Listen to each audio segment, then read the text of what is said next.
नवीन जे आमदार निवडून आलेले त्यांच्या शपथविधीसाठी आहे आजचा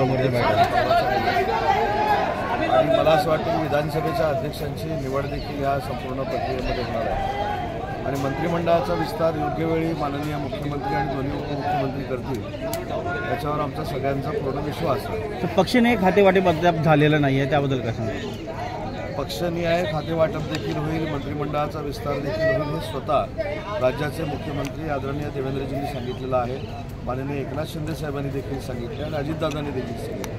त्याच्यामुळे हे तीन नेते लवकरात लवकर बसून मंत्रिमंडळाच्या विस्तारासंदर्भामध्ये चर्चा करतील आणि लवकरात लवकर मंत्रिमंडळाचा विस्तार होईल. एक प्रश्न, तुम्ही उच्च आणि तंत्रशिक्षणसारखं महत्त्वाचं खातं सांभाळलेलं आहे. MPSCच्या परीक्षा जी झाली पूर्वपरीक्षा, त्याच्यामध्ये 41 नंबरचा प्रश्न होता. शिक्षणामुळे स्त्रियांची प्रजनन क्षमता कमी होती आणि 4 कारणं दिलेली. अतिशय बुरसटलेल्या पद्धतीने हा प्रश्न विचारला. गंभीर बाब आहे, याची दखल घेतली बघा. आपण मंत्री होतात. पहिली गोष्ट म्हणजे आपण सांगितलेली वस्तुस्थिती जर खरी असेल तर हा प्रश्न कुणी तिथं आणला याची देखील माहिती घ्यावी लागेल आणि अशा पद्धतीनं प्रश्नावली तयार करणारे जे कोण आहेत असतील त्यांना देखील समज द्यावा लागेल आणि या संदर्भामध्ये मुख्यमंत्री आणि दोन्ही उपमुख्यमंत्री नक्की निर्णय घेतील याची मला खात्री आहे. कारण अशा पद्धतीचे प्रश्नपत्रिकेमध्ये असणं हे अयोग्य आहे. अजित पवार यांच्या शपथविधी पार पडल्यानंतर कुठेतरी 1000 कोटी रुपयाची मिळणारी मालमत्ता जी आहे ती मान्य केलेली आहे दिल्ली कोर्टाने. कसं मान्य केलं या घटनेची? शपथ झाल्यानंतर लगेच ही अशी प्रकारची घटना? मला या घटनेबद्दल काही देखील माहिती नाही. आज विधिमंडळाच्या 288 आमदारांना शपथ देण्याची प्रक्रिया आजपासून सुरू होते. मी देखील त्याच्यामधला एक आमदार आहे म्हणून मी या ठिकाणी आलेलो आहे. मला याच्यातली काही कल्पना नाही. त्याची पूर्ण माहिती घेतल्यानंतरच पूर्ण योग्य ठरणार आहे. त्याच्यामुळे मला त्या विषयाची माहिती नसताना पूर्ण खरोखरच पण असं अनेक वेळेला दिसून येतं आहे की अनेकांना दिलासा मिळतो आहे, क्लीन चिट मिळत आहे, त्याआधी आरोप होत आहेत आणि त्यानंतर क्लीन चिट मिळते. त्याकडे तुम्ही कसं पाहता? आज मी फक्त महाराष्ट्राच्या जनतेनं जे आम्हाला महायुतीला मॅन्डेट दिलेला आहे, आम्ही 234पेक्षा जास्त आमदार विधिमंडळामध्ये महायुतीचे निवडून आलेलो आहोत आणि ते शपथ घेणार आहोत. या संदर्भातलीच मला माहिती आहे. त्याच्यामुळे अजितदादांच्या बाबतीत काय नक्की माहिती आहे याची माहिती हवी. देवेंद्र फडणवीस यांचं मोठं विधान आहे. याच अधिवेशनात दिलं जाऊ शकतं का, ठरवलं जाऊ शकतं का? आणि पहिल्या महिला सभापती म्हणून नीलम गोरे तुमच्या त्यांना संधी मिळू शकते?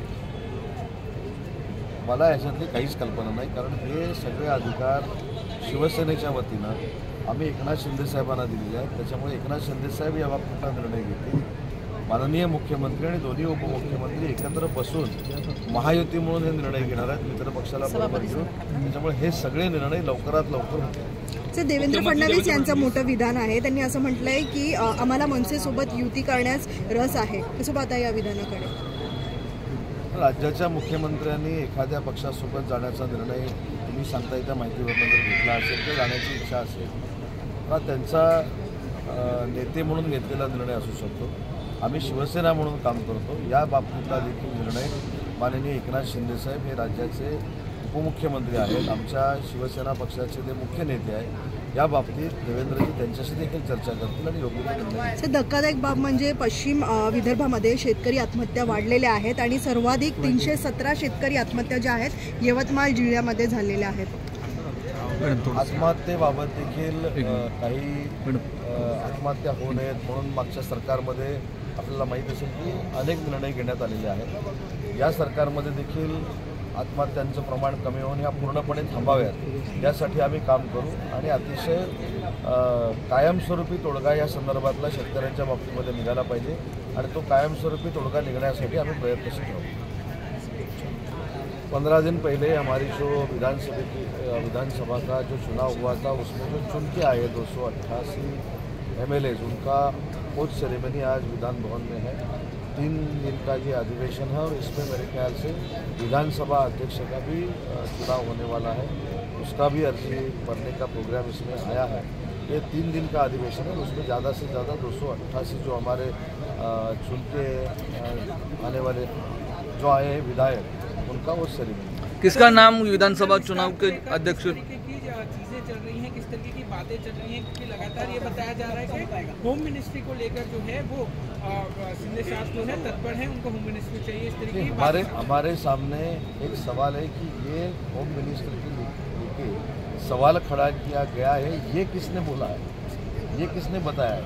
ऐसी कुछ भी बात नहीं है।